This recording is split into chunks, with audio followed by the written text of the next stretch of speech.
Amazing অ্যারাউন্ডে সকলকে স্বাগত। নতুন শিক্ষানীতি অষ্টম শ্রেণী পর্যন্ত ফিরছে পাস ফেল। অষ্টম শ্রেণী পর্যন্ত ফেল না করার নীতি প্রত্যাহার কেন্দ্রের। এবার থেকে পঞ্চম আর অষ্টম শ্রেণীতে হবে পরীক্ষা। পরীক্ষায় পাশ করতে হবে, না পারলে আরেকবার সুযোগ। পরীক্ষায় পাস ফেল নিয়ে সিদ্ধান্ত কেন্দ্রীয় সরকারের। পাস করতে না পারলেও স্কুল থেকে কোনোভাবেই বহিষ্কার করা যাবে না। পড়াশোনার মানোন্নয়নের জন্য এই সিদ্ধান্ত জানাচ্ছে কেন্দ্রীয় শিক্ষা সচিবের তরফে। আজই কেন্দ্রীয় সরকার সিদ্ধান্ত ঘোষণা করেছে যে ক্লাস 8 পর্যন্ত ফেল না করানোর জন্য যে সিদ্ধান্ত চালু রয়েছে বর্তমানে তা প্রত্যাহার করা হচ্ছে। অর্থাৎ অষ্টম শ্রেণী পর্যন্ত যে টানা পাশ করিয়ে দেওয়ার রীতি এতদিন ছিল তা বন্ধ হবে। বার্ষিক পরীক্ষা নেওয়া হবে সমস্ত শ্রেণীতেই। তবে পঞ্চম এবং অষ্টম শ্রেণীর পরীক্ষায় পাশ করতেই হবে পরীক্ষার্থীদের। যদি কোনো পরীক্ষার্থী পাশ করতে না পারে তাহলে ফল প্রকাশের পর 2 মাস সময় পাবে সে। এই 2 মাস পর আবার পরীক্ষায় বসতে হবে। সেইবারেও যদি উত্তীর্ণ হতে না পারে পঞ্চম শ্রেণী থেকে অষ্টম শ্রেণীতে যাওয়া কিংবা অষ্টম শ্রেণী থেকে নবম শ্রেণীর যে সুযোগ রয়েছে যাওয়ার সেই মাধ্যমে কিন্তু যেতে পারবে না পড়ুয়া।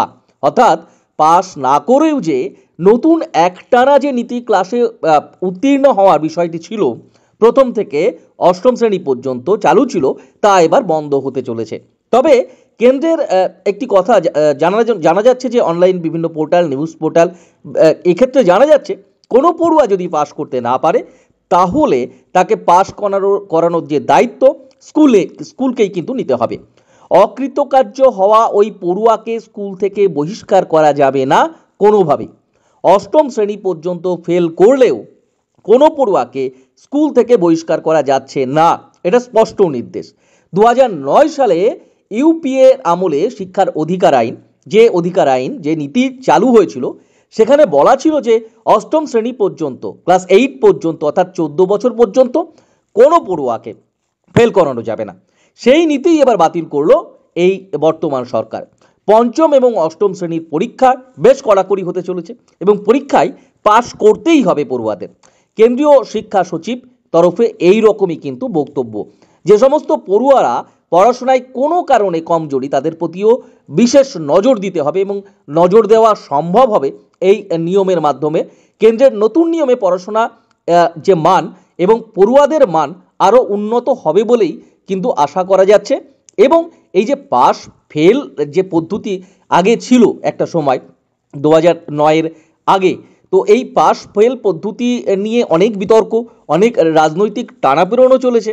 তো সেই জায়গা থেকে দাঁড়িয়ে এই পাস ফেলের পদ্ধতি আবার ফিরে আসা এবং পঞ্চম শ্রেণী থেকে ষষ্ঠ শ্রেণীতে উত্তীর্ণ হওয়া এবং অষ্টম শ্রেণী থেকে নবম শ্রেণীতে উত্তীর্ণ হওয়ার যে সুযোগ, সেই সুযোগে পড়ুয়াকে অবশ্যই উত্তীর্ণ হতে হবে পরীক্ষা দিয়ে। সেক্ষেত্রে কিন্তু কোনোভাবেই পাশ করিয়ে দেওয়ার যে রীতি বা পাশ করিয়ে দেওয়ার যে একটি বিষয় থাকছে সেটা কিন্তু আর এবার থেকে কিন্তু আর বহাল থাকবে না। তো সেক্ষেত্রে কেন্দ্রীয় সরকারের একটি বিশেষ বা কেন্দ্রীয় শিক্ষা সচিব বা কেন্দ্রীয় যে শিক্ষা, সেক্ষেত্রে শিক্ষানীতির কিন্তু একটা পরিবর্তন আসতে চলেছে।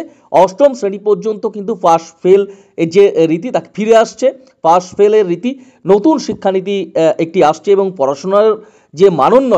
পড়াশোনার মানোন্নয়নের জন্যই এই সিদ্ধান্ত মূলত নেওয়া হচ্ছে বলে জানা যাচ্ছে। তবে এই উদ্যোগ অবশ্যই এবং এই পদ্ধতি যদি চালু হয় অবশ্যই কোনো একটি দিক থেকে তা তো ভালোই এবং অবশ্যই এটি সফল হবে এবং যে সমস্ত পড়ুয়া অকৃতকার্য হচ্ছে সে সমস্ত পড়ুয়াদের 2 মাসের মধ্যে আবার সুযোগ থাকছে নতুন একটি ক্লাসে উত্তীর্ণ হওয়ার ক্ষেত্রে। সুতরাং এই পদ্ধতি কতটা সফল হবে অবশ্যই এই পদ্ধতি এলে প্রয়োগ হলে এবং এই প্রক্রিয়া জারি হলে অবশ্যই তা বোঝা যাবে। সকলে ভালো থাকবেন। শিক্ষা এবং শিক্ষক নিয়োগের গুরুত্বপূর্ণ তথ্য আপডেট পেতে আমাদের চ্যানেলে নতুন হয়ে চ্যানেলটি সাবস্ক্রাইব করে রাখতে পারেন। ভিডিওটি ভালো লাগলে কাজে আসলে অবশ্যই একটি লাইক এবং কমেন্টে আপনার মতামত জানাতে পারেন। সকলে সুস্থ থাকুন। ধন্যবাদ।